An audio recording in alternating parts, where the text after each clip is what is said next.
What do you think the role of the HR function will be in 2025?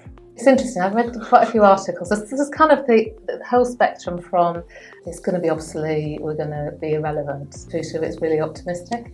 I'm really optimistic because... Good, someone. Because people, the people part of our business, it's a massive competitive edge. If we, getting the best out of the people is always going to be a means of, delivering more. So we've got to be really good at, doing that in the business, but I think the opportunity exists for us.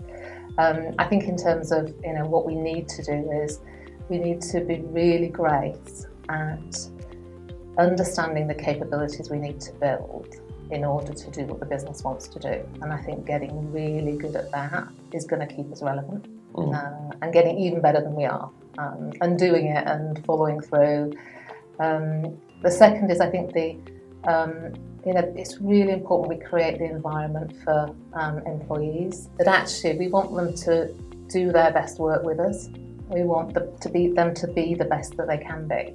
And it's really important that we create that, because that then becomes an attraction and people want to come and work for us because of what they hear about, what it's like to work and how great the jobs are and how I'm treated. And so really creating that environment that is right and is moving, is relevant for today. And clearly what we need to do is, if we don't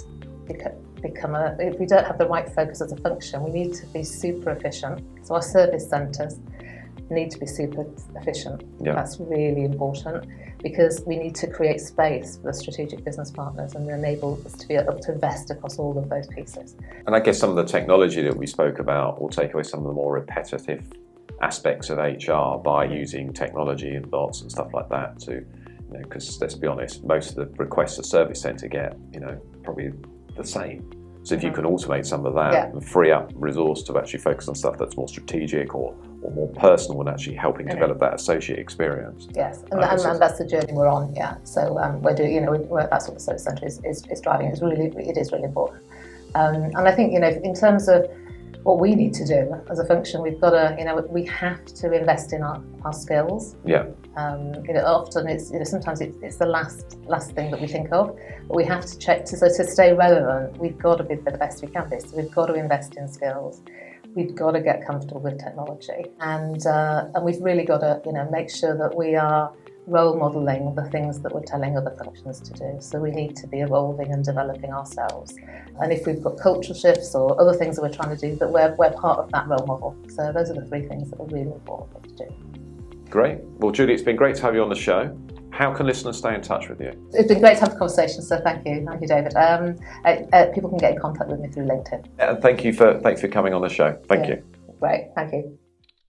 In this series, we will be speaking to a range of senior leaders who are pushing a data-driven and digital HR agenda. Make sure that you subscribe via your podcast app of choice and also via our YouTube channel for free and regular interviews with the digital HR leaders of the future.